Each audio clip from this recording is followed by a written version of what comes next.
బాగా చేసి వస్తున్నామా చెప్పండి అమ్మా బాగమ్మా ఏమ్మా ఏమా ఒకసారి ఆలోచన చేసుకుని మీరు మీ కష్టాలు వచ్చినప్పుడు ఒక మనిషి 1,00,000 రూపాయలు ఇస్తున్నాడు, నువ్వు ప్రార్థనకు పోవాలి, నువ్వేం చేస్తావమ్మా? ఫస్ట్ ఎక్కడ పోతావమ్మా?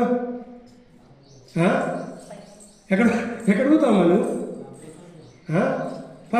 ఫస్ట్ డబ్బులతో పోతావు. ప్రార్థన 10 లేట్ అయితే అవుతుంది అని అనుకుంటాం, కానీ ఫస్ట్ డబ్బు తీసుకుని వచ్చినా కానీ ప్రార్థనకు వస్తాం. ఓ డబ్బు ఇవ్వకపోతే ఆ రోజు అక్కడే కొంతసలం ఉంటాం, అక్కడనే ఉంటాం.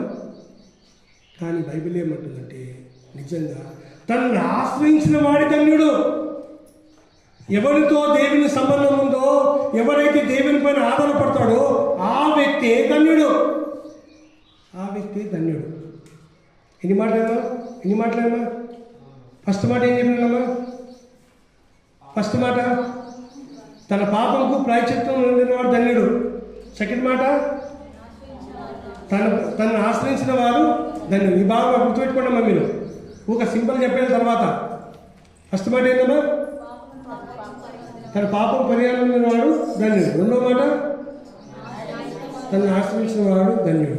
మూడో మాట దావీదు రాసిన కీర్తన 40వ కీర్తన 4వ వచనం చూడు ఒకసారి అమ్మా.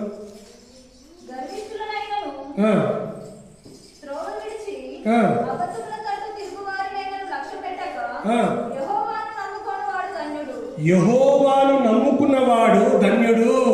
ఎవరు నమ్ముకున్నవాడమ్మా? ఎవరు నమ్ముకునేవాడు? యెహోవాను నమ్ముకున్నవాడు ధన్యుడు. ఈరోజు ఆ నమ్మకం